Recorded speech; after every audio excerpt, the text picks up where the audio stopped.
శ్రీ महाकाली महालक्ष्मी महासरस्वती त्रिगुणात्मिका राजराजेश्वरी ललिता परदैवता स्वरूपिणी श्री चंडी परदैवता संपूर्ण अनुग्रह कटाक्ष सिद्ध्यर्थम चंडी हवनाख्यम कर्म करिष्ये।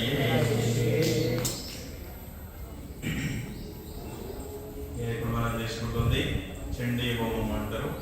అంటే ఇంతకంటే పెద్ద హోమం ఇంకోటి ఉండదన్నమాట. దీన్ని దుర్గా సప్తశతి అని అంటారు. అంటే 700 మంత్రాలు, అమ్మవారి చరిత్ర అంతా కూడా 700 మంత్రాలలో ఉంటుంది. ఇంతకంటే పెద్ద హోమం ఇంకోటి ఉండదు. ఇంతకంటే పెద్ద హోమం చేసుకోవాలంటే ఇదే 9 సార్లు చేసుకోవాలి. దాన్ని నవచండీ అంటారు. లేదా దీన్ని అంటే సంఖ్య పెంచుకుంటూ పోవడమే కానీ ఇంతకంటే పెద్ద హోమం ఇంకోటి ఉండదు. కాబట్టి మనం కాదు, దేవతలు కూడా ఈ హోమాలు చేసి అమ్మవారిని ప్రసన్నం చేసుకున్నారు. అట్లా అమ్మవారి చరిత్ర అంటే రాక్షసులు మనందరికీ తెలుసు. బోలాశంకరుడు అని ఎవరైనా సరే రాక్షసులు పరమశివుడినే ఆరాధిస్తారు. ఎందుకంటే ఆయన బోలాశంకరుడు. అడగంగానే ఇస్తాడు. దీనికి ఇది అవసరమా కాదా అని పక్కన పెడితే అడగంగానే ఇస్తాడు. మన మీద చిన్నపిల్లలు పెట్టుకుంటే మనకు అవసరమా లేదు. ఫోన్ మనకు అవసరం ఉండదు. వాడు ఏడుస్తుంటే మనకి ఇచ్చేస్తాడు. అంటే తండ్రి అంటారు. అమ్మ అట్లా ఉండదు. ఏది అవసరమో అదే ఇస్తారు. ఆయననేమో బోలాశంకరుడు. ఎట్లా అయితే ఏది అడుగుతా అది ఇస్తుంటాడు. అట్లా రాక్షసులు మనకు మరణం అనేది ఉండొద్దు అని కోరుకుంటారు.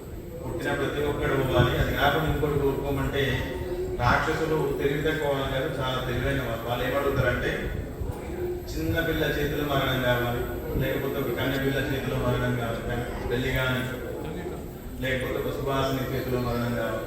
అంటే ఆడవాళ్ళు అంత క్రూరంగా ఉండరు. చిన్నపిల్లలు అసలే ఉన్నారు. ఎక్కడన్నా నువ్వు పెట్టుకుంటే మనం పిల్లలు స్కూల్ కూడా పంపించాం. రాక్షసులు ఏంది, ఆడవాళ్ళు యుద్ధ భూమిలోకి రావద్దు. ధర్మం ఏంది అంటే ఆడవాళ్ళు యుద్ధం చేయొచ్చు. వీలుండేది 24 గంటలు యుద్ధ భూమిలో.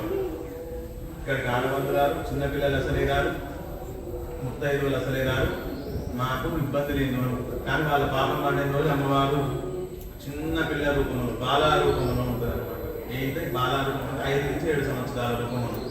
అంత సమయం 5 నుంచి 7 సంవత్సరాలు ఆ రూపంలో ఉండి వాళ్ళ యుద్ధభూమిలో ఉండి వాళ్ళతోటి యుద్ధం చేసి ఆయననేమో వరాలు ఇస్తుంటాడు.